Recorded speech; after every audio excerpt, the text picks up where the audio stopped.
want to add value to your home? Change the look of a room? Are you considering a cost-effective, easy-to-install laminate floor? Well, you're in the right place. This video will provide an outline of how you can install a great-looking, durable floor. For this demonstration, we're going to be using BuildDirect's new laminate flooring with pre-attached underpad.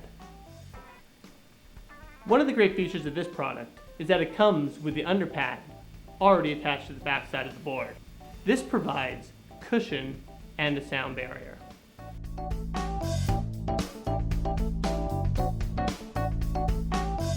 Regardless of what product you choose, make sure you always refer to the manufacturer's installation instructions before you start. Before we discuss site and product preparation, here's a summary of the things you'll need to complete the project. Miter saw, table saw, tape measure, a pencil, safety glasses, dust mask, knee pads, flooring installation kit, which will include your spacers and your pull bar, and of course, the laminate floorboards. If you have the right tools, installation of this product's a snap. Trust me, you can do it. One of the key ingredients to a successful installation is the preparation of the subfloor and the product. I'm going to outline the major areas that need to be addressed to ensure that your project is a success. The first thing that needs to be done is the removal of the old flooring. In some cases, you can put the laminate flooring right over the existing floor. However, you need to consider the height of the resulting floor and how it will impact transitions into other areas of your home.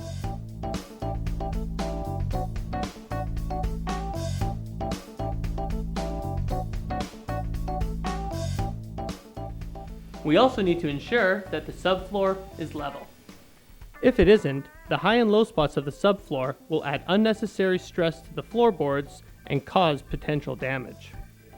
You can do this with a standard straight edge or laser level. For a floating floor, you need to ensure that there's no more than a 1/4 inch difference in the floor's height up or down over an 8-foot span.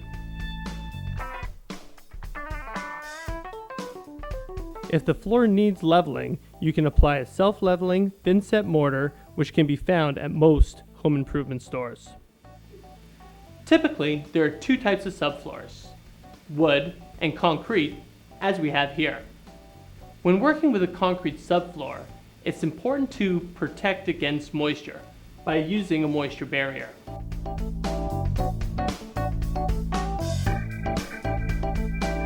It's time to get started. The first step is laying down the moisture barrier. Ensure that the moisture barrier overlaps and is held together using duct tape. Depending on your floor choice, you may need to install an underpad. Now that we have prepared the subfloor, it's time to address the product. Because we know that product can expand and contract depending on humidity levels within a room, it is important to let the floor acclimate for a minimum of 72 hours prior to installation. The last thing you want is for the flooring to significantly expand or contract after it has been installed. This could cause the floorboards to separate or buckle. Now that our flooring is acclimated, let's open the boxes and inspect the product. Although it may seem tedious, it's worthwhile to quickly inspect the boards for any defects, such as warping, chipping, or splitting. And remember, it's always a good idea to order 5 to 10% more than your required square footage for damaged boards, waste, and future repairs. Once preparation is complete, you can start laying the floor. Make sure your expansion gap spacers are in place along the starting wall. Lay your first board snug to the spacers with the groove side facing the room. When laying the floor, there are two important things to consider to ensure your floor remains stable: staggering the boards and ensuring you maintain a minimum length for end boards. As a rule, you never want the seams of the boards in adjacent rows to be less than 6 inches apart.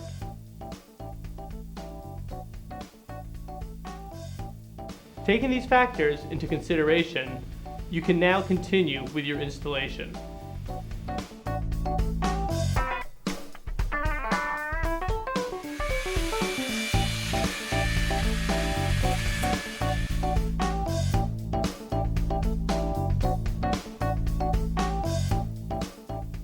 It is also important to note where the flooring will meet other transitional points, such as doors,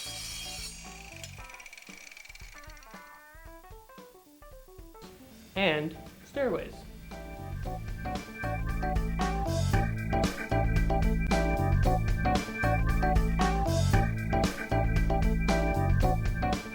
As you can see, when you come to the last row, you may have to cut your board lengthwise to make it fit. When doing so, you have to ensure you still allow for your expansion joint.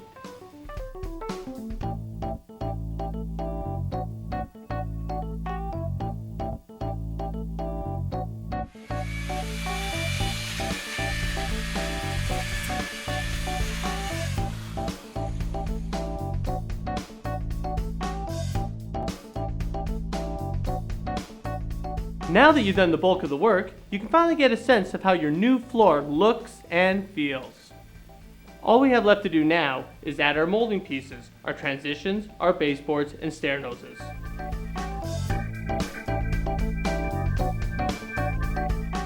If you have one or more stairs, you're going to need to use a stair nose molding, and this is a typical stair nose finish.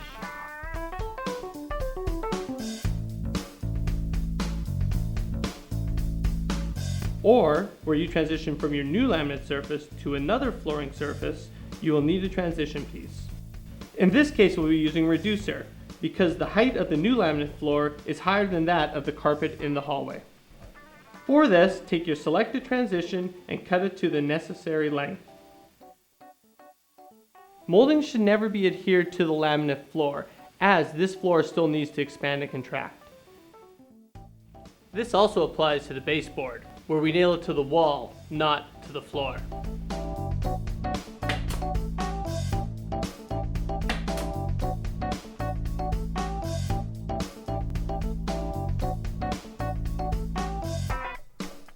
We're finally finished. I hope you found this series helpful. Thanks for watching, and good luck with your project.